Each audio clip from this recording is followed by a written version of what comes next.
bertemu lagi dengan Kak Windy. Kali ini kakak mau membahas nih sebetulnya apa saja sih yang perlu kita ikuti ketika kuliah. Namun event tersebut bisa kita tulis di kurikulum vitae atau CV kita ketika nantinya kita akan apply di suatu pekerjaan ataupun perusahaan yang menjadi incaran kita. Oh iya teman-teman, perlu diingat ya, ketika kita menulis CV, kita emang harus menuliskan beberapa hal yang pernah kita ikuti. Tapi kita juga harus tahu nih, kegiatan tersebut sebetulnya berkaitan nggak ya, atau relevan nggak ya dengan pekerjaan yang sedang kita apply gitu. Ataukah perlu nggak sih kalau misalnya kayak kita menulis, kita pernah mengikuti sebagai peserta webinar, peserta talk show. Itu sebetulnya penting nggak sih ditulis gitu kan? Nah, ayo kita kupas bareng-bareng ya. Pernah nggak sih kalian dengar saat itu ada dosen yang berkata bahwa kamu kok lulusnya cepet banget 3,5 tahun, emang sudah pengalaman apa saja yang pernah kamu lakukan saat berkuliah gitu kan? Dosen sebenarnya tidak pernah melarang kita untuk kuliah cepat ataupun kuliah lama.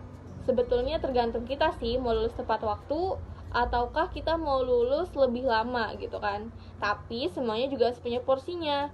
Ketika kita lulus cepat, dipastikan selain IPK kita yang tinggi, kita juga harus sudah memiliki banyak pengalaman yang bisa nantinya ditulis di CV kita. Karena ketika nanti kita udah apply nih ke suatu perusahaan, kita sudah membuat CV, sebetulnya perusahaan atau HRD itu tidak melihat IPK kita gitu kan. Gak pernah sih ditanyain IPK kamu dulu berapa gitu kan. Sebetulnya apa sih Kak yang akan ditanyakan di HRD dan apa sih sebetulnya yang perlu banget kita tulis di CV gitu kan. Nah, untuk kamu yang misalkan pengen banget nih, aku pengen banget kuliah lulus 3,5 tahun, misal gitu, nggak apa-apa, nggak masalah, itu malah bagus banget sih. Asal dipastikan kamu ketika 3,5 tahun ini, selain dimanfaatkan untuk akademik, kamu juga harus banyak pengalaman yang nantinya bisa ditulis di CV. Yang pertama nih, kamu bisa saja mengikuti suatu event ataupun suatu lomba yang nantinya bisa menghasilkan sebuah prestasi. Misal kamu lomba karya tulis ilmiah dan kamu mendapatkan juara, itu bisa ditulis di CV. Atau misalkan kamu ikut pertukaran pelajar, entah nantinya pertukaran mahasiswa ke universitas di Indonesia ataupun pertukaran mahasiswa ke luar negeri, it's okay, itu pengalaman yang luar biasa yang bisa ditulis di CV karena itu merupakan pengalaman yang tidak biasa kan, yang mungkin belum tentu setiap mahasiswa itu bisa mendapatkan pengalaman tersebut gitu.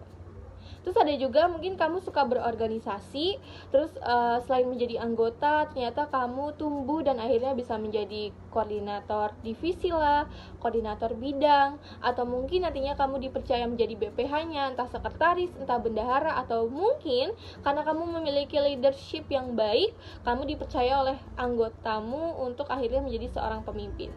Nah, ketika kalian sudah mendapatkan posisi-posisi penting dan strategis di organisasi, itu juga bisa kalian tulis di CV seperti itu.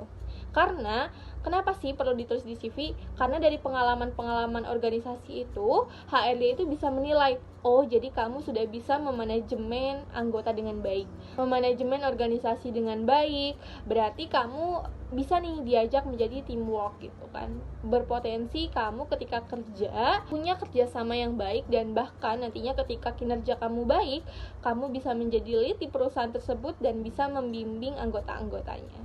Itu apalagi sih Kak event yang bisa kita ikuti dan nantinya bisa kita tulis di CV gitu kan.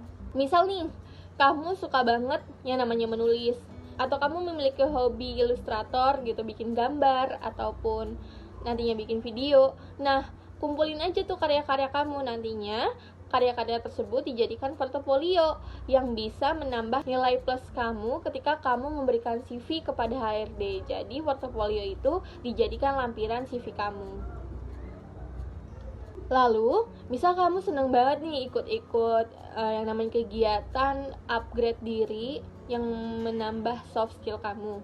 Misal pelatihan public speaking yang betul-betul praktik gitu kan. Atau misalkan pelatihan robotik, kamu dulunya teknik elektro gitu kan. Terus ikut event pelatihan robotik Nah itu nggak apa-apa tuh ditulis di CV. Dan mungkin kamu juga memang, dan kebetulan kamu juga memang apply ke perusahaan yang bidang teknologi tersebut gitu kan. Jadi kan sesuai ya, relevan dengan bidang yang akan kamu apply. Terus kamu juga bisa nih ikut komunitas-komunitas sosial yang bisa melatih diri kalian untuk bekerja dengan ikhlas tanpa upah. Lihat aja deh, kalau misalkan kalian bekerja tanpa diupah aja bisa menghasilkan kinerja yang baik, bagaimana sih ketika kalian memang bekerja dengan diupah? Pasti kalian akan memberikan dedikasi yang besar untuk tempat kerja kalian nanti. Jadi kalau misalkan ikut kegiatan volunteering, itu it's okay, nggak apa-apa ditulis di CV. Tapi kalau misalkan nih kamu udah banyak banget ikut kegiatan volunteering gitu kan, sampai kayak mungkin kalau ditulis semuanya 1 halaman CV gitu kan, berarti ya kamu tulis aja yang penting-penting. Misal nih, kamu ikut volunteer ketika bencana alam di Lombok, atau misalkan kamu ikut volunteer kegiatan bencana alam di Palu gitu kan. Terus nantinya kamu jadi relawan pengajar yang mengajar di sekolah darurat. It's okay, nggak apa-apa, itu tulis aja gitu. Terus atau mungkin kamu mendirikan sebuah komunitas di mana komunitas tersebut sangat berdampak di lingkungan kamu gitu kan. Itu juga nggak apa-apa ditulis. Jadi kamu tulis sebagai co-founder dari komunitas tersebut gitu kan. Jadi di situ HRD mungkin bisa menilai kalau kamu ternyata punya inisiatif yang tinggi dan juga berani untuk akhirnya bisa mendirikan sebuah komunitas. Dan apalagi ketika komunitasnya sudah berdampak untuk masyarakat, wah berarti banyak banget hal yang sudah kamu lakukan untuk akhirnya komunitas tersebut bisa membawa suatu dampak yang besar untuk masyarakat.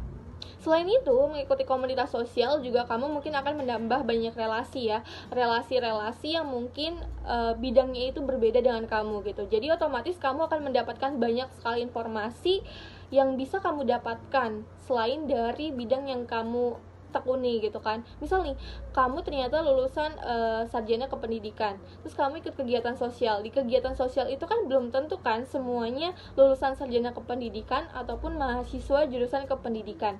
Barangkali ada juga orang yang sudah bekerja tapi masih ikut kegiatan sosial, atau mungkin ada juga mahasiswa jurusan lain yang mengikuti kegiatan sosial. Nah, kita bisa sharing tuh. Barangkali dari mereka lah kita mendapatkan informasi-informasi mengenai pekerjaan yang kita inginkan gitu. Karena kita nggak tahu kan dari mana nantinya kita mendapatkan informasi. Tapi kalau misalnya kita punya relasi yang banyak, kita berpotensi akan memiliki informasi yang lebih banyak juga. Nah, yang terakhir adalah magang. Penting banget loh, misalkan nih kamu udah semester 6, semester 7 dan kamu berpikir bahwa kayaknya aku bisa sih kuliah nambah 1 semester, yang penting aku magang dulu nih. Karena kan magang ini kesempatan kita untuk mendapatkan suatu pengalaman ketika kita bekerja. Karena magang itu kan akhirnya kita punya pengalaman praktik langsung bekerja gitu kan.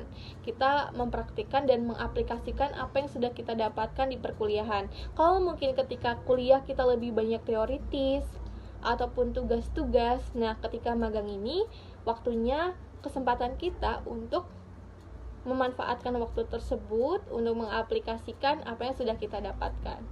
Jadi walaupun belum lulus kuliah, kita sudah bisa bekerja. Nah dari situ nih, dari pengalaman-pengalaman magang, kita juga bisa tulis di CV kita. Barangkali kamu punya pengalaman magang yang keren gitu kan. Kamu mencoba banyak hal di situ. Nah otomatis HRD pun akan mempertimbangkan hal itu. Wah, nih anak berarti mau belajar banyak hal ya. Dia mau mencoba di banyak posisi ketika magang. Gitu. Nah jadi pesan kakak adalah ketika kalian berkuliah, manfaatkan waktunya dengan baik-baik. Tidak hanya mengejar akademiknya saja, tapi kita juga mengejar banyak hal yang bisa kita tulis pengalaman-pengalaman tersebut di CV gitu kan. Karena setelah lulus kuliah, kita pasti akan bekerja kan. Dan bekerja ternyata modalnya tidak cuma IPK aja nih teman-teman. Kita harus punya modal lain yang kita nantinya bisa bersaing dengan orang lain. Jadi intinya mau kamu lulus cepat ataupun lulus lebih lama tidak masalah. Yang penting gunakan waktu kuliah kalian sebaik mungkin, yang nantinya kalian bisa mendapatkan pengalaman-pengalaman yang luar biasa yang membuat perkuliahan kalian berkesan, juga ternyata pengalaman tersebut nantinya bisa membawa kita ke pekerjaan impian kalian.